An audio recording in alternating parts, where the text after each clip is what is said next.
Hello viewers, this is Junaid Dar and you are watching Cricket Centric exclusively on Zalmi TV. Pakistan cricket में बहुत सी हलचल चल रही है, चाहे वो टीम में हो या टीम से बाहर यानी मैनेजमेंट में। और उस पर डिस्कशन के लिए we have invited someone who is a cricket expert, analyst and he does his own TV show on Suno TV, mister Irfan Zaheer. Welcome on the show. Thank you so much for having me. Thank you. Sir, आपने भी पाकिस्तान और New Zealand का match देखा, draw हो गया, क्या कहेंगे? बहुत मुश्किल से लग रहा था कि ये होगा सेफ। देखें, अनफॉर्चुनेट है कि हम कई इस 2-3 सीरीज़ में काफ़ी बुरी हमारी होम सीरीज़ रही। सारी दुनिया के अंदर अगर आप देखें तो एक ब्रांड ऑफ क्रिकेट तो चेंज हो चुकी है, चाहे T20 की हम बात करें, ODIs की बात करें, टेस्ट क्रिकेट की बात करें। ख़ास तौर पे जो भी रिसेंटली सीरीज़ हमने पहले अभी इंग्लैंड के साथ खेली, उन्होंने तो एक दुनिया की क्रिकेट को ही चेंज कर दिया। जहाँ की डिबेट होती रही काफ़ी टाइम से कि टेस्ट के मैचेस के रिजल्ट कम आते हैं, ये टेस्ट मैचिंग जो है वो बोरिंग है, तो इंग्लैंड ने आपको T20 के तर्ज के ऊपर एक ऐसी क्रिकेट खेल के दिखाई। और पर्टिकुलरली क्रेडिट देना चाहिए कि जिस तरह की डेड पिचेस के ऊपर यहाँ पे आप ICC नेगेटिव मार्किंग कर रही है पाकिस्तान को। पिंडी की मैच की अगर हम बात करें, आपको याद होगा कि पहले इनिंग्स चौथे दिन में जाके तीसरे दिन में जाके ख़त्म हो रही है, तो उस पर जाके उन्होंने कितना बोल्ड डिसीजन लिया कि मेरा ख्याल है दुनिया की सबसे ज़्यादा बैटिंग विकेट होगी, उसके अंदर उसने हमें कहा कि आपके पास 1.5 दिन है और 333 रन आप करके दिखाएं। और अगर उन्होंने उससे पहले चले जाएं, जब उन्होंने बैटिंग स्टार्ट की तो पहले ओवर्स के अंदर ही जिस तरह 2 या 3 बाउंड्रीज लगाना और 110 साला रिकॉर्ड उन्होंने ब्रेक किया। पहले दिन 500 से ज़्यादा रन्स कर दिए, 5 सेंचुरीज हो गई। ये पहले इंटरनेशनल क्रिकेट में हमने नहीं देखा था। और अनफॉर्चुनेटली हमारा 70 साल के कैरियर के अंदर पहली दफ़ा पाकिस्तान अपने होम सीरीज़ की जो वाइट वॉश हुआ, पहले इससे पहले कभी हम वाइट वॉश नहीं हुए थे। और इसी तरह पहले 4 टेस्ट मैच कंसेक्टिव नहीं हारे थे। आज तो हम 5वां भी हारने की तरफ, चौथा भी 4 हार चुके थे, 5वां भी हारने की तरफ जा रहे थे। बट लकी इनफ कि थोड़ा सा हमने रेजिस्टेंस शो की और हमारी मिडिल ऑर्डर ने, जिसमें सरफराज इमाम की बात की जाए, साउशकील को सबसे ज़्यादा क्रेडिट देना चाहिए, जिस तरह वो टेल के साथ खड़ा रहा और उसने मैच बचाया। इवन मैं जब इन्होंने डिक्लेरेशन दी तो मैं उसी टाइम सोच रहा था कि अगर यही डिक्लेरेशन आप किसी तरह इंग्लैंड को दे देते तो इंग्लैंड ने 10 ओवर के अंदर करने की कोशिश कर दे रही थी, क्योंकि T10 क्रिकेट के अंदर हम ये इजीली देखते हैं ये ट्राई। तो एटलीस्ट न्यूजीलैंड को एक ट्राई करनी चाहिए थी। देखें, उसमें बड़ी टीमें क्या करती है, अपॉर्चुनिटी निकालती हैं हर जगह से। इंग्लैंड ने डेड पिचेस के ऊपर, जहाँ पे 99.9% लोग या शायद 100% कह रहे थे कि रिजल्ट नहीं आ सकते, तो उन्होंने ऐसी ब्रांड ऑफ क्रिकेट खेल के दिखाई आपको कि उसमें से भी रिजल्ट निकाल के दिया। ये दिलेर जो टीमें होती हैं, जिसे कहते हैं ना फॉर्चून फेवर द ब्रेव, ये इसी तरह होता है कि किस्मत भी जो साथ देती है वो दिलेरों का देती है। और क्रेडिट सबसे ज़्यादा बेन स्टोक को और कोच ब्रेंडन मैकलम को जाएगा। अब ये देखें कि ब्रेंडन मैकलम को T20 का स्पेशलिस्ट या ODI का स्पेशलिस्ट के तौर पे जाना जाता, तो एज ए प्लेयर को बहुत बड़ा प्लेयर नहीं थे वो। हम उनकी बैटिंग स्टाइल जैसे फ्रीदी टाइप का है, तेज़ बैशर किस्म का खेलते थे। अब ये देखें कि इंग्लैंड के लिए जब वो कोचिंग के लिए उन्होंने अपना CV दिया होगा, अप्लाई किया होगा, तो उनका जो मैच पड़ा जाके फाइनल जो सिलेक्शन की बारी आई, एक तरफ जो थे गैरी क्रिस्टन थे, जो कि दुनिया के नंबर 1, 2, 3 कोचेस के अंदर आते हैं, और इंडिया को जिस तरह आप सब जानते हैं उन्होंने वर्ल्ड कप जिताया हुआ है। और दूसरी तरफ ब्रेंडन मैकलम, जिसके अभी क्रेडेंशियल में कुछ भी नहीं है, कोचिंग का कोई एक्सपीरियंस नहीं है। और फिर उस टाइम पूरा इंग्लिश जो मीडिया था या दुनिया का मीडिया था, उन्होंने कहा ये क्या किया इंग्लिश बोर्ड ने, कि ऐसे प्लेयर को लगा दिया जिसने खेली नहीं है ऐसा जितनी टेस्ट क्रिकेट, और उसका एक्सपीरियंस नहीं, कोचिंग नहीं है। तो फिर हमें रिजल्ट के बाद ये रियलाइज़ हुआ, और मैंने उस टाइम ये बात की थी कि अगर इंग्लैंड बोर्ड ने कुछ किया तो उसने ज़रूर, जब फाइनल आपका किसी भी जॉब के लिए इंटरव्यू देते हैं ना, तो आप बात करते हैं, हाँ जी आप बताएं आप क्या करेंगे, आपको क्यों सेलेक्ट किया जाए। तो उन्होंने डेफिनेटली ये कहा होगा कि मैं आपकी ब्रांड ऑफ क्रिकेट चेंज करूंगा और मैं आपको वो चीज़ करके दिखाऊंगा जो पहले क्रिकेट में नहीं हुई। और ओबियसली फिर उन्होंने कैप्टन चेंज किया, जैसे उन्होंने बेन स्टोक को लेके आए, जो रूट अब इंडिविजुअल प्लेयर के तौर पे तो ठीक थे, बट एज ए कैप्टन वो उस तरह परफॉर्म नहीं कर रहे थे। तो वो चीज़ जब उनका कॉम्बो बना कैप्टन और कोच का, तो रिजल्ट आपके सामने है, और किस तरह की वो क्रिकेट शानदार खेल के हिस्ट्री बनाकर चले गए, और हम अपने घर के अंदर मार खा के बैठे हुए। इर्श सोधी 6 विकेट्स, और उनको बेस्ट बॉलर भी दिया गया। उन्होंने जिस तरह की बॉल की है, हमारी हम कहते हैं कि हमारी जो यहाँ पे स्लो है और स्पिन विकेट जो है वो कहीं ना कहीं हमारी एक्सपर्टीज़ है, लेकिन हम इर्श सोधी को भी टैकल कर ही नहीं पाए। देखें, इसमें 2 लम्या फिक्रिया है हमारी क्रिकेट के लिहाज से। एक तो ये है कि हमारे जो ब्रांड ऑफ क्रिकेट, जिस तरह मैंने कहा, बड़ी टिमड अप्रोच के साथ, बड़ी नेगेटिव अप्रोच के साथ खेल रहे हैं हम। बाकी ये इंग्लैंड की बात करें, ऑस्ट्रेलिया की बात करें, सम हाउ न्यूजीलैंड भी कह सकते हैं, साउथ अफ्रीका की बात करें, ये इनका ब्रांड ऑफ क्रिकेट चेंज हो चुका है, ये एग्रेसिव मोड पे आ चुके हैं। बट ये दो टीम में तो बहुत सक्सेसफुल भी हैं खेलते हुए। समहाउ भारत भी आप किसी हद तक कह सकते हो। हम जो है वो एक डिफरेंट फ्रेम के अंदर जा रहे हैं, हम वो 90s की क्रिकेट खेल रहे हैं। चाहे आप T20 वर्ल्ड कप उठा के देख लें, एशिया कप का फाइनल देख लें, अभी देख लें, हम एक लिमिटेड अप्रोच के साथ क्रिकेट खेल रहे हैं जो ज़्यादा आपको हेल्पफुल हो नहीं रही। अब बिट्स एंड पीसेस में तो मैचेस जीत जाते हैं, बट आपको कंसिस्टेंट आपको परफॉर्मेंस नहीं मिल पा रही। एक तो हमने उसको चेंज करना है, दूसरा हमारी क्वालिटी ऑफ प्लेयर के ऊपर भी क्वेश्चन मार्क है। क्या आप किसी टीम के 20 खिलाड़ी आउट कर सकते हैं? क्योंकि टेस्ट मैच तब तक नहीं जीत सकते जब तक आप 20 आउट नहीं करेंगे। तो हम इंग्लैंड की सीरीज देख लें, हम किसी मैच में उनके 20 आउट ही नहीं कर पाए। अच्छा, एक मुल्तान टेस्ट में कर तो लिए, लेकिन आपने अपनी सिलेक्शन टोटल पुअर की। आप सिर्फ अबरार अहमद एक स्पिनर के साथ जा रहे हैं, ठीक है, तो आपको फिर आपने उसमें फ़हीम अशरफ को डाला, उससे एक ओवर करवाया, ठीक है। फिर आपके मुल्तान टेस्ट में तो उससे पहले विकेटलेस रहे आपके दोनों बॉलर। जो पाकिस्तान की, मुझे कोई मैच याद नहीं आता 70 साल में कि आपका पेस अटैक कोई भी विकेट ना ले सका हो। तो ये एक बहुत बड़ा आपके लिए लम्हा फिक्रिया बन चुका है कि आपका पेस अटैक जो दुनिया में सबसे बेस्ट माना जाता है, आपके पास बैकअप बॉलर ही नहीं है जो आउट कर सके। फिर स्पिन की तरफ अगर आ जाए तो आप ये देख रहे हैं कि उसमें भी हम कंटिन्यूसली डिक्लाइन की तरफ जा रहे हैं। अब यासर शाह की बात करें, उससे पहले सईद अजमल थे, अब्दुल रहमान थे, उनके बाद हम देख रहे हैं कि हमारे पास वो क्वालिटी स्पिनर नहीं है। अच्छा, 1.5 साल आपने साजिद खान को कैरी किया, उसने आपको कुछ मैचेस जिताना शुरू किए, आपने उसको हटा दिया, टीम से बाहर कर दिया कि जी इसका बॉलिंग एक्शन का मसला है। फिर आप शाहिद अफरीदी ने उसको दोबारा ऐड किया। इसी तरह नुमान अली अच्छा परफॉर्म कर रहा था, उसको पहले नहीं खिलाया, आप डाला तो वो चले एक रीजनेबल, जिसे आप कह सकते हो, बॉलिंग कर रहा है। अबरार मिस्ट्री स्पिनर था, शुरू में 1-2 मैचेस में अच्छा बॉल किया। अब थोड़ा सा ओबियसली टेक्नोलॉजी का दौर है, एनालिटिकली आप हर चीज़ को देखते हो, डाटा निकाल लेते हो। वो उन पे वर्किंग करके आए न्यूजीलैंड वाले, उनको प्रॉब्लम ही नहीं हुई, बिल्कुल ही प्रॉब्लम नहीं हुई। बाबर आजम ने इवन 161 किया, लेकिन केन विलियमसन 200 नॉट आउट। मतलब उनकी जो अप्रोच है, विकेट्स को बहुत ज़्यादा निशाना भी बनाया जाता है, लेकिन वो टीम्स आके भी इन्हीं विकेट्स, उसने भी 200 नॉट आउट ऐसी विकेट पे ही तो किया है। देखें आपके तो अब कैप्टन भी हैं जलवी के। बाबर का देखें, दो चीज़ें, दो इसको पैरामीटर में हम डिस्कस कर सकते हैं। एज ए प्लेयर तो इंटरनेशनल रैंकिंग के ऊपर 2nd नंबर पे टेस्ट में आ गया, ओडीआई में नंबर 1 है। तो एज ए बैटर तो उनके परफॉर्मेंस पे कोई डाउट नहीं किसी को कि one of the best batter है, और पाकिस्तान की शायद हिस्ट्री के one of the best batter है। बाबर को अब लेजेंड बनने के लिए, एक सुपरस्टार बनने के लिए सिर्फ एक चीज़ ऐड करनी है अपनी बैटिंग के अंदर, वो ये करनी है कि आपको मैच जितवाने पड़ेंगे अपनी टीम को। वो इनके पार्ट पे मिसिंग है, जैसे जो इंजमाम के पास थी, जो हमने देखा जवेद मियांदाद के पास थी, या अगर हम दूसरे कंट्री में बात करें तो उसमें रिकी पॉन्टिंग थे, स्टीव वॉ थे, माइकल बेवन थे, जैक कॉलिस थे, ब्रायन लारा सबसे प्राइम बैट्समैन। तेंदुलकर को कभी उसमें रेट नहीं किया जाएगा, तेंदुलकर के रन सबसे ज़्यादा हैं, बट कभी उस कैटेगरी में जो विनिंग कैटेगरी होती है ना, जो टीम को जिताते हैं, रज़ाक को क्यों ऊपर रेट किया जाता था कि रज़ाक या समहाउ शायद अफरीदी को भी, कि ये जब खड़े होते हैं ये मैच विनर थे, क्योंकि मैच विनर बनना ना एक बड़ी यूनिक चीज़ है। तो बाबर के पास सारी एबिलिटीज़ होने के साथ ये एक चीज़ लैक करती है कि उन्होंने मैच विनिंग वाली चीज़ लेके आनी है, क्योंकि अब इनके ऊपर रिस्पॉन्सिबिलिटी बहुत ज़्यादा है। डबल ऑनर्स ये इनके ऊपर कि ये आप कैप्टन भी हैं, तो बीइंग अ कैप्टन आपके पास डबल से भी ज़्यादा रिस्पॉन्सिबिलिटी आपके पास आती है कि मैंने मैच को जिताना है, टीम को लेके चलना है। दूसरा बाबर के ऊपर क्रिटिसिज्म ये है कि बाबर पहले इनिंग्स में रन करते हैं, सेकंड में बहुत कम नहीं करते हैं। एक हमें 197 की इनिंग्स कराची में याद आ रही है, इनकी आती है हमेशा, जिसमें इन्होंने 197 करके टेस्ट मैच को सेव किया था। उसके अलावा आप देखेंगे तो बहुत ही रेयर आपको मिलेगा कि पहले इनिंग्स में हमेशा ये रन करते हैं, सेकंड इनिंग्स में ये रन नहीं कर पाते। तो बाबर को इस पर भी काम करना पड़ेगा, क्या ये प्रेशर की वजह है, कैप्टनसी की वजह है, या जो भी रीज़न, इस पर काम करना पड़ेगा। देखिए, बड़ा प्लेयर और एक ऑर्डिनरी या एवरेज प्लेयर के अंदर यही डिफरेंस होता है कि वो इन चीज़ों को कवर अप कर जाता है।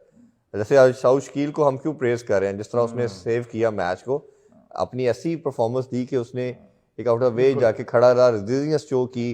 वो इवन सरफराज को भी क्रेडिट दे सकते हैं आपके, वो 2 साल डगआउट में बैठा रहा, आया, नीड थी दोनों इनिंग्स के अंदर। पहले इनिंग में बड़ी बुरी सिचुएशन थी, आज भी 4 आउट हो चुके थे, तो 50 की अच्छी पार्टनरशिप इमाम के साथ लगाई।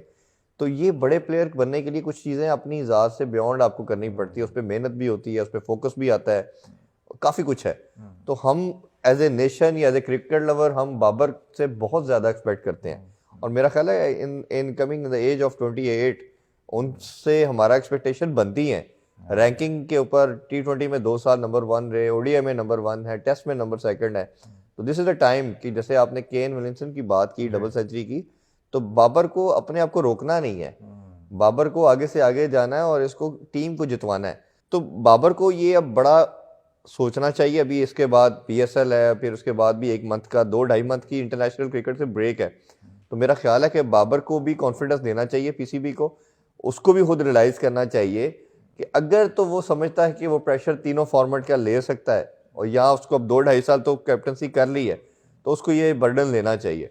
बट अगर लगता है कि जिससे टीम की परफॉर्मेंस पे भी इफेक्ट आ रहा है, इनकी परफॉर्मेंस पे भी इफेक्ट आ रहा है, तो मेरा ख्याल है उसको सेक्रीफाइस कर देना चाहिए। सरफराज की जो कैप्टनसी है, do you think it's under discussion with in management? बिल्कुल, अब दोबारा से आ रही है। जैसे मैं बात कर रहा था कि उनकी कैप्टनसी को हटाना भी that is a crime somehow. आपकी क्रिकेट जो थी वो बहुत एक एलिवेटेड चल रही थी। आप T20 में नंबर 1 रहे 2 साल, ये छोटी चीज़ नहीं है। कंसेक्टिव आपने 11 सीरीज जीती, चैंपियन ट्रॉफी आपने जीती, ये भी एक छोटी चीज़ नहीं थी। तो आपने करना क्या था कि उसको थोड़ा लॉन्गर रन देना था। अगर बाबर को उस टाइम आपने वाइस कैप्टन बनाया था, तो मेरा मानना ये है कि एटलीस्ट 2-2.5 साल इसको चलने देते। और जो आपकी पहली चीज़ हम बात कर रहे थे कि आपकी टीम का जो बेस्ट प्लेयर होता है उसको कैप्टन लगा देते हैं। सरफराज की अपनी परफॉर्मेंस थोड़ी सी डिक्लाइन की तरफ गई, थोड़ा सा रन्स नहीं कर पाए। सरफराज से मेरी कई दफ़ा इंटरव्यू में बैकलैश भी आया था उनपे। हाँ, उन पे वो ओबियसली इसीलिए आया कि जब अपनी परफॉर्म, अब सरफराज का उस पर स्टांस ये था कि मैं हमेशा चाहता था कि लेट्स सपोज आखिरी 10 गेंदों पे 20 चाहिए, तो मेरे पास नवाज है या इमाद है या शादाब है, तो आप बताएं कि हम तीनों में से बेस्ट हिटर तो मेरे से अच्छे हैं, तो मैं उनको भेजता था। क्रिटिसिज्म ये होता था कि सरफराज को खुद ऊपर आना चाहिए, सरफराज को रन करने चाहिए। तो बट उनकी अपनी परफॉर्मेंस भी थोड़ी हैम्पर हुई, हैम्पर होने की वजह से उनको हटा दिया गया। बट मुझे लगता है कि अगर सरफराज इसको थोड़ा सा ले जाते या उसको टीम को लेके जाते, तो मेरा ख्याल है ये ऐसा होना नहीं चाहिए था। But coming back to your question कि अभी जिस तरह नई रजीम आ चुकी है, सेठी साहब आ चुके हैं, मिकी आर्थर से उन्होंने बात कर ली हुई है। एक्चुअली ये मेरा था सवाल बीच में कि क्या वो भी आ रहे हैं वापस? जी, मेरी उनसे भी कंफर्मेशन मैंने ले ली है कि वो तकरीबन चीज़ें हो चुकी हैं। उनके डर्बी शायर के साथ कॉन्ट्रैक्ट है, मोस्ट लाइकली वो मंथ और सो में ख़त्म होने जा रहा है। और पाकिस्तान की 2-2.5 महीने अभी कोई एक्टिविटी है भी नहीं है एक्सेप्ट PSL, वो तो हमारी अपनी है, उसके बाद इंटरनेशनल कोई हमारे पास क्रिकेट नहीं है। तो मोस्ट लाइकली पाकिस्तानी टीम उसको देखेगी, उनके कॉन्ट्रैक्ट को। हो सकता है अगर उससे पहले इन्होंने चाहा तो फिर आपको होता ही है कि कॉन्ट्रैक्ट अगर अर्ली आपने ख़त्म करवाना है, यू हैव टू पे दैट अमाउंट, तो फिर आप उसकी पेमेंट उनको फाइन पे करते हो कॉन्ट्रैक्ट की और रिलीज करवा लेते हो। तो ये मिकी आर्थर ने भी इनको यस कह दिया। अभी एक चले ब्रेकिंग की तरफ ही थोड़ी सी बात कर लेते हैं। काफ़ी कुछ आपको होने को मिलेगा, कोच चेंज होगा, कुछ ऐसे प्लेयर जो टीम में नहीं आ रहे, जैसे शर्जील की हमने बात की, रमीज राजा का स्टांस था या साइलेंटली कह लें था, बट था कि फिक्सर या स्पॉट फिक्सिंग के अंदर जो लोग हैं उनको नहीं देना, वो हमने देखा है कि शर्जील आ चुके हैं। और मेरा ख्याल है आज की ब्रेकिंग न्यूज़ में आपको दे देता हूँ कि मोहम्मद आमिर ने जो नेशनल हाई परफॉर्मर सेंटर में उनको बैन कर दिया गया था, वो नहीं अलाउड था, वो आज उन्होंने प्रैक्टिस की है। ठीक है, ये आपकी आज सबसे लेटेस्ट आपको बता देता हूँ। तो दीज आर द साइंस कि he is coming back to international arena, तो वो भी आपको बहुत जल्द नजर आएंगे। अब ये कुछ प्लेयर्स के ऊपर आता है कि इनकी अपनी परफॉर्मेंस भी कैसे है, क्योंकि हमने किसी फॉर्म पे अभी इंटरनेशनल लीग के अंदर तो वो खेलते आए हैं, बट हमारा सबसे बड़ा प्लेटफॉर्म जो सिलेक्शन का बन चुका है वो PSL है। अनफॉर्चुनेटली मैं अभी भी मानता हूँ कि समहाउ नहीं होना चाहिए। चले T20 की हद तक तो आप उसको रख सकते हैं, आपका सबसे बड़ा इवेंट कायदन ट्रॉफी है, उसके सिलेक्शन का क्राइटेरिया होना चाहिए, बट एक बन चुका है। तो अब आमिर हो गया या दूसरे 4-5 लड़के जो क्यू में हैं, उनको ये चाहिए कि वो किसी तरह परफॉर्म करें। अगर वो चाहते हैं, उनके अंदर ये अभी वो उनके अंदर एनर्जी है टीम में वापस आने की, तो this is the ideal time for them. लेकिन हम सोशल मीडिया पे देखते हैं वहाँ भी काफ़ी जो चीज़ है मोहम्मद आमिर का आना, शर्जील का, और इनका बहुत ज़्यादा ट्रेंड कर रही है, क्योंकि लोगों के जहन में वही कॉन्सेप्ट है, वो उसी तरीके से देख रहे हैं जिस लेंस से रमीज़ राजा इनको देखते थे। देखिए, दो इसमें भी 2 स्कूल ऑफ थॉट हैं। एक तो ये है कि जिसने कभी किसी लेवल पे किसी चीज़ में इंडल्ज रहा, अगर तो आपने देखिए अपनी लेजिस्लेशन करनी है ना, कानून साजी करनी है, लेजिस्लेशन आपकी ये है कि अगर इन पे लाइफ टाइम बैन है तो फिर तो वंस फॉर ऑल इस चैप्टर को क्लियर करे, लाइफ टाइम बैन करे, ख़त्म करे। बट आपका लॉ ये कहता है, लोकल भी और इंटरनेशनल ICC का भी, कि उसके ऊपर 4 साल 5 साल का बैन रहेगा, उसके बाद he is eligible for the country as well. तो इसी तरह कोई और क्राइम करते हो आप, तो उसके बाद आप एक आम शहरी की तरह पूरी हो जाती है तो आप इज्जतदार शहरी की तरह जिंदगी गुजार सकते हैं। आप उससे ये तो नहीं करते अपने मुल्क से बाहर निकाल देते हैं। तो मैं भी जरा इसका कायल हूँ कि उसने गलती की, मिस्टेक की, एज फैक्टर जो भी रीजन था, तो आपने उसकी सजा की। अच्छा हाँ, उसके अंदर आप एक लाइन फिर ड्रॉ कर सकते हैं, बेशक अपने अपने पीसीबी के लेवल पे ड्रॉ कर दे कि अगर कोई लड़का दोबारा किसी एक्टिविटी में पाया गया तो फिर उसके ऊपर लाइफ टाइम बैन, और उसको इवन आप इम्प्रिजमेंट की तरफ ले जाए, उसके 50-25 साल की सजा दे दे, कैद दे दे उसको, बिल्कुल। ताकि पता हो। इवन उसको, या उसको भी कर्टेल करना तो पहले उसको सख्त कर दे, 5 साल की सजा, इम्प्रिजमेंट कर दें उसको कि वो कैद में जाएगा, वो बाहर नहीं आ पहले सकता। से लॉ बना पहले ऐसे सख्त किस्म के लॉ बना दें कि उसके पास पॉसिबिलिटी ना रहे वो सोचे करते हुए 1000 दफा। और उसमें पीसीबी का रोल इस तरह है कि आपको ना ग्रूमिंग क्लासेस करानी चाहिए, मोटिवेशनल क्लासेस करानी चाहिए। अब आप सारा जहाँ पे लड़कों से, अब आप अक्सर सुनते होंगे कि इनकी फिक्सिंग के ऊपर बात हो रही है, एंटी करप्शन वाले एक यूनिट बन गया, वो इनको लेक्चर देते हैं, वो दूसरी चीज़ों के ऊपर बड़ा लेक्चर्स दिए जाते हैं। तो उसके साथ साथ पैरेलल इन लड़कों की ग्रूमिंग बहुत ज़रूरी है।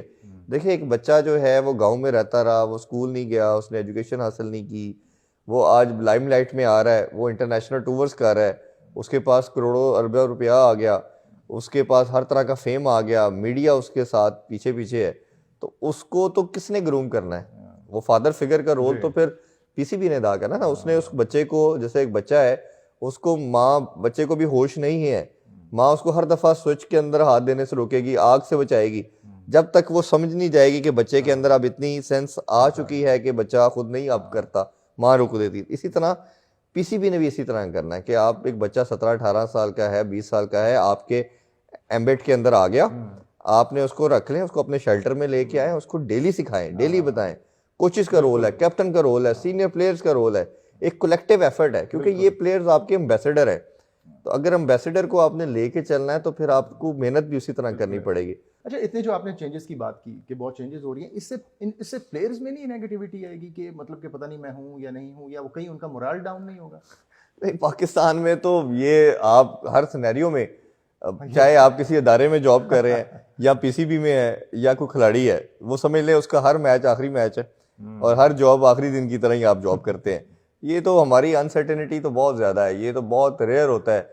अब मुझे आप इस टीम 11 लड़के खेले हैं, मुझे अब बता दें कौन से ऐसे 4 प्लेयर मैं अगर आपसे कह दूंगा कि जो आपको लगता है पूरा साल खेलेंगे, तो सिवाय बाबर आजम के आप कोई दूसरा नाम नहीं ले सकते। दूसरा मोहम्मद रिजवान होता, लेकिन अब जो हुआ है उसके बाद मैं कह रहा हूँ आप दूसरा नाम नहीं ले सकते। इन 11 में से आपके पास कोई दूसरा लड़के का नाम नहीं आएगा बाबर आजम के अलावा। और या अगर बॉलिंग के अंदर आपके पास शहीन शाह अफरीदी है, कोई तीसरा नाम नहीं है ना बॉलिंग के अंदर है। है जो हमारी सफर करती है क्रिकेट। मैं वही बताने लगा था कि एक तो अदारों का मसला है, अदारों ने वो उनको एटमॉस्फेयर प्रोवाइड नहीं किया, वो कॉन्फिडेंस नहीं दिया। दूसरा, सिमिलरली प्लेयर के ऊपर भी उतनी रिस्पॉन्सिबिलिटी है, चाहे वो फिटनेस की वजह से बाहर है, चाहे परफॉर्मेंस की वजह से बाहर है। जैसे आपको अपॉर्चुनिटी मिलती है कभी हीरो बनने के लिहाज से, वर्ल्ड कप का फाइनल खेलने जा रहे हैं, टेस्ट मैच हो रहा है इंग्लैंड से बचाने के लिहाज से, आपके लड़के, आपने 4 डेब्यू कराए, अब वो चारों जिन्होंने डेब्यू किया, जैसे हैरी ब्रुक डेब्यू कर रहा है, वो आपको 4 सेंचुरियां मार के चला गया, ठीक है, वो अपना हीरो बन गया अपने कंट्री का, उसने एक हिस्ट्री मार्क कर दी, ठीक है। इसी तरह अगर हमारा कोई बच्चा चारों में से कोई मैच जिता जाता इंग्लैंड के अगेंस्ट, या अभी इधर कोई ऐसा ऐसी परफॉर्मेंस देता, तो वो हीरो बन जाना था। तो ये यंगस्टर के लिए या प्लेयर के ऊपर भी उतनी रिस्पॉन्सिबिलिटी है कि वो भी कुछ ऐसी परफॉर्मेंस कर जाए जिससे वो भी लार्जर देन लाइफ वाली चीज में आ जाए और वो अपना मार्क छोड़े। पीसीबी की चेंज की भी हम बात कर रहे हैं, तो ये जो गवर्नमेंट की इन्वॉल्वमेंट है किसी कैसे इदारे में, उससे कोई नुकसान होता है या नहीं? आपको लगता है कि इससे कोई फर्क नहीं पड़ता? देखिए, ये मेरा ख्याल है सबसे इम्पोर्टेंट क्वेश्चन अभी करंट टाइम का है। अब हम इसी पे बात हो रही है, इसके अलावा तो अब टॉपिक नहीं है। मेरा ख्याल है कि इससे पॉलिटिक्स से बिल्कुल बियॉन्ड होना चाहिए, इससे इंडिपेंडेंट अदारा होना चाहिए, इसके बोर्ड ऑफ गवर्नर्स होने चाहिए जिसको एसोसिएशन इलेक्ट करें। ऑलरेडी नीचे क्राइटेरिया यही है, 2 नाम ऊपर आए और बोर्ड ऑफ डायरेक्टर ही इसको फाइनलाइज करें, जिसको वोट करके वो फाइनल करें। अभी होता क्या है कि नाम 2 इलेक्ट करके दिए जाते हैं पीएम साहब को, होता क्या है साइलेंटली वो 2 नाम पहले ही पता होता है कौन से होने हैं, पीएम साहब पहले ही उनको थ्रो कर देते हैं। उनके अंदर इतनी करेज ही नहीं होती कि वो उसको डिनायल मोड में जाए, और फिर वो जिसको पीएम पैटर्न इन चीफ भी होता है क्रिकेट बोर्ड का, फिर वो इलेक्ट करके उसको सेलेक्ट करता है वो, और उसको वो नाम को फाइनल कर देता है। तो उससे सियासत से इसको सेपरेट होना चाहिए। तो उस लिहाज से तो मेरा ख्याल है कि इसको डीपोलिटिसाइज करना चाहिए, पॉलिटिक्स से बिल्कुल लिंक्ड अप नहीं होनी चाहिए ये चीज़, और यही मेरा ख्याल है फ्लरिश करेगी क्रिकेट इसी लिहाज से। सर, इनिशियली आपने देखा होगा कि पिछले दिन जब ओडीआई का स्क्वाड उन्होंने अनाउंस किया तो उसमें फ़खर जमान नहीं थे।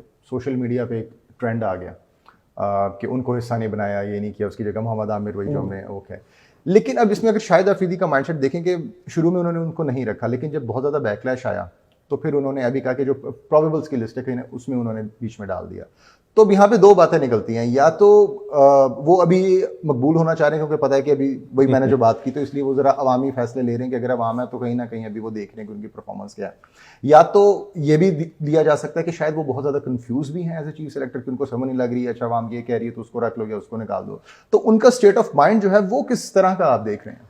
देखिए, ये एक चीज़ तो क्लियर थी कि इन्होंने वो डिसीजन ज़रूर लेने हैं जो प्रीवियस मैनेजमेंट ने नहीं किए, क्योंकि आपने जब नई रजीम आती है तो वो उससे डिफरेंट कुछ करके दिखाती है। वो सेम वही चीज़ें करेंगे तो वो कहेंगे पुरानों में इनमें फ़र्क क्या था, वो ज़्यादा बेहतर तो आपने तो आपने डिफरेंट तो करके दिखाने, और प्रीवियस जो चीज़ें हो रही थी उसमें आपको रिजल्ट नहीं मिल रहे थे तो आपने डिफरेंट तो करना है।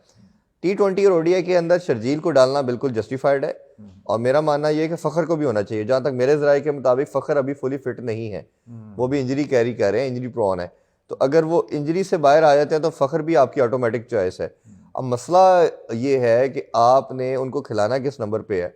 शर्जील भी ओपनर रहा, फ़खर भी ओपनर है। अब जैसे बाबर और उसमें रिजवान ने ओपनिंग स्लॉट ले लिया, उसके बाद फ़खर को हर जगह से आपने देखा हटा दिएगा, 5वें पे, तीसरे पे, उसकी बैटिंग भी आपने ख़राब कर दी। प्लेयर्स को ना बनाया जाता है, ये कहना बिल्कुल फजूल बात मैं समझता हूँ जो कहते हैं कि प्लेयर अगर हो तो वो किसी भी नंबर पे खेल देता है। मुझे दुनिया में कोई एक एग्जांपल नहीं आप दे सकते कि जो किसी प्लेयर ने हर नंबर पे जाके रन्स किए हों। बाबर आजम की हम बात कर रहे हैं तो बाबर आजम को मैंने खुद तैयार होता हुआ देखा।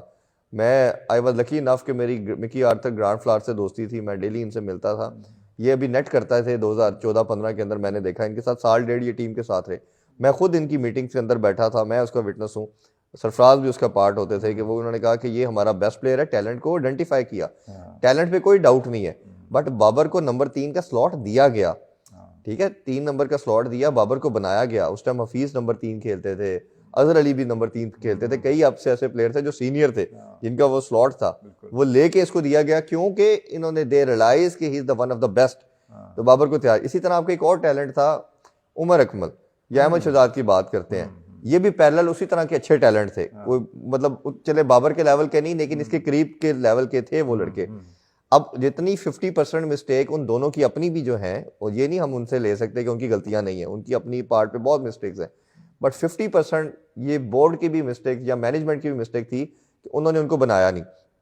उमर अकमल का कभी चौथा नंबर है, कभी छठा नंबर है, कभी तीसरा नंबर है, कभी 5वां है, तो वो कैसे परफॉर्म करता। देखें, बहुत मैंने बताया, एक शायद मिसाल नहीं मिलेगी आपको कि कोई प्लेयर, तेंदुलकर का अगर टेस्ट में नंबर 4 है, ओडीआई में तो वो टेस्ट में 4 है, ओडीआई में नंबर 1 है तो ओपनर है, विराट कोहली का नंबर 3 है तो कोई 3 नंबर उससे लेके दिखाए, अनटिल अनलेस अपनी मर्जी से वो चेंज कर दे, ठीक है। तो ये एक प्लेयर को बनाया भी जाता है, उसको सिखाया भी जाता है, बट जैसे मैंने कहा, हैविंग सेड दैट कि ये प्लेयर्स की भी उतनी मिस्टेक है जितनी कि मैनेजमेंट की थी, तो ये दोनों तरफ से चलती हैं चीजें। सरफराज को जो लेकर आए, आपको लगता है वो जस्टिफाई, उनकी परफॉर्मेंस ने तो कर दिया जस्टिफाई, तो उनको आप कैसा समझते हैं कि उनको देखिए, जैसे मैंने अर्लियर आई सेड कि उसको या तो होना निकालना गलत था, अगर निकाल दिया तो उसको डग आउट में नहीं बैठाना चाहिए। कोई भी एक्स प्लेयर आपका हो, कैप्टन हो, या तो वो टीम में अगर हो तो खेलता है, वो नहीं होता तो वो डोमेस्टिक खेले। आप उतनी टाइम के अंदर जितना 2 साल आपने सरफराज को डगआउट में पानी पे पिलाने पे रखा, आप एक बच्चा प्रिपेयर कर सकते थे। हारिस था आपके पास, एक दो और लड़के थे, आप उनको साथ कैरी करते, और उनको रुहेल नज़ीर इस्लामाबाद से पहले टीम के साथ भी काफ़ी ट्रैवल करते रहे, उसको तैयार करते। आपने बच्चा भी तैयार नहीं किया, सरफराज को तो तैयार नहीं करना था। सरफराज तो एक प्रिपेयर्ड कमोडिटी थी जिसने शुरू से ऊपर तक आपने कैप्टनसी की। अच्छा, फिर जब आप उसको डगआउट में बिठा देते हो, उसका भी कॉन्फिडेंस आपने शैटर्ड किया, उसका मोराल भी नीचे गया, उसे भी पता था अच्छा मैं टीम में हूँ, इसका मतलब है मैं कैपेबल तो हूँ खेलने के लिहाज से, बट खिलाया नहीं आपने, तो उसके कई नुकसानात हैं। तो आपने एक जो बच्चा जिसका भी 18-19 साल एज है, वो अगर 2 साल ड्रेसिंग रूम शेयर करता तो उसका शायद अपनी टीम के साथ आपका माहौल डिफरेंट होता है। आप उस एटमोसफेयर में जब आते हो ना, बड़ा कुछ सीख रहे होते हो। आप इंटरनेशनल कोचेस के साथ या इंटरनेशनल टीम के साथ जब ट्रैवल करते हो तो आप बड़ा कुछ लर्निंग आपकी ग्रेजुअली हो रही होती है। तो वो मेरा ख्याल एक मिस्टेक थी, और मेरा अभी भी मानना ये है कि सरफराज के 2-2.5 साल मुझे लगते हैं। अगर तो सरफराज को आपने, मैं इस सीरीज से पहले भी कहा था कि सरफराज को एक पूरी सीरीज दे दें, पूरी सीरीज दे दें, टेस्ट मैचेस भी दे दें, ओडीआई भी दे दें, वो परफॉर्म करता है तो उसको साल 2 का रन दे दें, नहीं करता तो उसी टाइम आप उससे कहें जी thank you so much, you served us a lot, अब भाईजान अब आपका रेस्ट का टाइम है, जैसे अजहर अली को आपने कहा, बिल्कुल अब कहते तो है ना अजहर अली ने रिटायरमेंट ली है, but back of the discussion तो हमें भी न्यूज यही आ रही है कि वो बैठा के यही कहा गया कि भाई you are not performing well और पाकिस्तान को आपने बड़ा सर्व किया, थैंक यू सो मच। और ये होना भी ऐसे चाहिए। और अनफॉर्चुनेटली हमारे कल्चर में कोई सीट नहीं छोड़ता, प्लेयर है तो वो रिटायरमेंट नहीं लेता, कैप्टन है तो वो कैप्टनसी नहीं छोड़ता, ऊपर कोई हेड आ जाए तो वो अपनी जॉब सीट नहीं छोड़ रहा, जो लड़ाई चल रही है आजकल। बिल्कुल तो ये तो हमारे कल्चर का, मैंने बताया ना, इस पूरी पट्टी में मसला है, ये सब कॉन्टिनेंट के अंदर ये मसले हमारे यहाँ वो रहेंगे। सीनियर प्लेयर्स आपको लगता है अब होने चाहिए इस तरह स्क्वाड में, क्योंकि उससे फायदा होता है स्पेशली? देखिए हर फॉर्मेट की डिफरेंट डिमांड है, हर फॉर्मेट की डिफरेंट डिमांड है। टेस्ट के अंदर आपको जरूर 2-3 सीनियर प्लेयर्स चाहिए होते हैं जो आपके टीम को लेके चलें। T20 में शायद एक आप अफोर्ड कर सकते हो, आप जिस तरह की मॉडर्न डे क्रिकेट आ गई है, आपको इतने 3-4 रखने की जरूरत नहीं है। T20 टोटली मॉडर्न क्रिकेट है, उसके अंदर यंगस्टर चाहिए आपको, ओडीएस के अंदर भी आपको ब्लेंड चाहिए। देखिए सबसे इंपॉर्टेंट चीज़ किसी भी स्पोर्ट की जो रिक्वायरमेंट है वो फिटनेस है, फिटनेस नंबर 1 है। अगर फिटनेस उसकी ठीक है, जैसे हम शोएब मलिक की बात करते हैं, इफ इज क्रॉस द 40 तो स्टिल इज परफॉर्मिंग वेल, उनकी फिटनेस ठीक तो खिलाएं यार, क्या मसला है। मिसबा भी तो 43 में रिटायर हुआ है, एग्जैक्टली तो उसकी दफा कानून कुछ था, इसकी दफा कानून कुछ है, तो ये कोई क्राइटेरिया नहीं है, ये इज जस्ट अ नंबर। अगर वो परफॉर्म कर रहा है, फिट है, यंगस्टर से तेज भागता है, बॉलिंग कर लेता है, बैटिंग कर लेता है, तो भाई क्या मसला है, आपको एज से क्या लेना देना। मुझे तो ये भी लगता था कि हफीज की भी शायद 1-1.5 साल की क्रिकेट बाकी थी अभी, बट अनफॉर्चुनेटली उन्होंने इंटरनेशनल से भी रिटायरमेंट ले ली। और बड़ी शॉकिंग चीज़ है कि जिस तरह हमने देखा कि उनको किसी पीएसएल फ्रेंचाइज ने नहीं लिया, हफीज़ को भी नहीं लिया, कामरान अकमल को भी नहीं लिया। ये कुछ प्लेयर थे जो लगता है कि शायद साल डेढ़ अभी इनके अंदर क्रिकेट के थोड़ा था कि खेल सकते थे, बट अगेन कुछ डिसीजन क्या प्लेयर्स के भी होते हैं, कुछ मैनेजमेंट के भी होते हैं। डिफरेंट फॉर्मेट के लिए डिफरेंट टीम क्यों नहीं बनाई जाती? डिस्कशन मुझे पता है कि हो रही है, लेकिन अभी भी हमें वो नजर नहीं आ रहा कि टेस्ट की टीम अलग, इवन दो इंडिया कोशिश कर रहा है, इंडिया में ये बात ज्यादा डिस्कस हो रही है क्योंकि उनकी भी परफॉर्मेंस जो है कुछ बेहतर नहीं थी, तो पाकिस्तान क्यों नहीं उस तरफ जा रहा? आपके पास अनफॉर्चुनेटली इतने प्लेयर्स नहीं है, इतनी क्वालिटी के प्लेयर्स आपके पास अवेलेबल नहीं है कि आप ये एक्सपेरिमेंट कर सकें। आप ये देख लेना, आपने जब एक्सपेरिमेंट किया तो वो लड़का परफॉर्म ही नहीं करता। एग्जाम्पल आप निकाल लें, जो लड़के T20 में खेले उसके बाद जिन्हें इनको चांस दिया उसने परफॉर्म ही नहीं किया। तो या तो आपके पास इतनी बेंच स्ट्रेंथ या आपके पास बैकलॉग पड़ा हो कि आप जिसको चांस दे रहे, जैसे इंग्लैंड के पास है अभी, आपके बरिस्टो नहीं खेल रहा था, जो रूट नहीं खेल रहा था, फलाना नहीं खेल रहा जी, वो 4 लड़के T20 बैन डकट वगैरह वो लेके T20 के लड़के जो हमें T20 में मार के गए हैं, उन्होंने टेस्ट पे भी मारा। उन्होंने अपने मेन टेस्ट के जो लड़के जो उनकी टीम के परमानेंट मेंबर थे उनको रेस्ट दिया और T20 के लड़के लेके आए और T20 ने मारा। तो यहाँ तो आपके पास इस तरह का पीछे मटेरियल अवेलेबल हो, हमने भी बात की, हाँ, तो आपके पास लड़के अवेलेबल हो, आपको शान मसूद आया वो सेंचुरियां मार रहा है, आपने सऊदी को दिया वो सेंचुरियां मार रहा है, मतलब इस तरह का तो या तो मटेरियल पीछे हो तो फिर तो आप ये बात कर सकते हैं। लेकिन हमारा जो भी टीम का कम्बिनेशन या उसकी बात करें तो मेरा ख्याल है कि आप बहुत ज्यादा नहीं कर सकते, लेकिन हर टीम फॉर्मेट में 2-2 प्लेयर्स ही करें तो आपकी कम्बिनेशन बन सकते हैं। जैसे T20 की बात कर लें अगर फॉर एग्जाम्पल, तो आपने करना क्या है, आपने शर्जील और फखर को डालना है, ठीक है। अगर आमिर अच्छा परफॉर्म करता तो एक एडिशनल आप आमिर डाल सकते हैं, 2-3 प्लेयर की चेंजिंग रिक्वायर्ड है। इसी तरह ओडीए में आ जाए, ओडीए के अंदर आपने आमिर भी जा सकते हैं, ओडीआई में भी तो जा सकते ओडीए में भी जाता है। इसी तरह ओडीए की बात कर लें तो आपको एक ऐसा सीजन बॉलर चाहिए जो अगर मैच फंस गया, विकेट चाहिए तो आपको लेके देते, कभी लगता है कहीं ना कहीं आपको सीनियर प्रोच चाहिए जी। इसी तरह बैटिंग के अंदर आ जाए तो बैटिंग में आपको लगेगा अच्छा यार हम तो मिडिल ऑर्डर में ओडीआई में बुरी तरह क्लैप्स कर रहे हैं, हमारा 2 साल से तो मिडिल ऑर्डर कोई नहीं, फिर आप फौरन आपको देखना चाहिए सबसे बेस्ट प्लेयर कौन था मिडिल ऑर्डर का, आपको फौरन याद आएगा हारिस सोहेल, जिसकी आज भी सबसे ज्यादा एवरेज है, 47 की एवरेज है।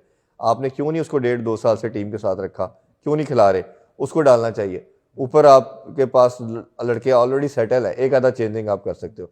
टेस्ट के अंदर आ जाए तो आपके लड़के सारे हैं, सिर्फ 1-2 लड़कों की आप चेंजिंग कर सकते हो। बॉलिंग आपकी बुरी तरह पेट रही है, शहीनशाह अफरीदी वापस आ जाते हैं, कोई एक आधा, या अब्बास आपने तैयार किया था टेस्ट बॉलर, उसको खत्म कर दिया, अब खिलाते ही नहीं है।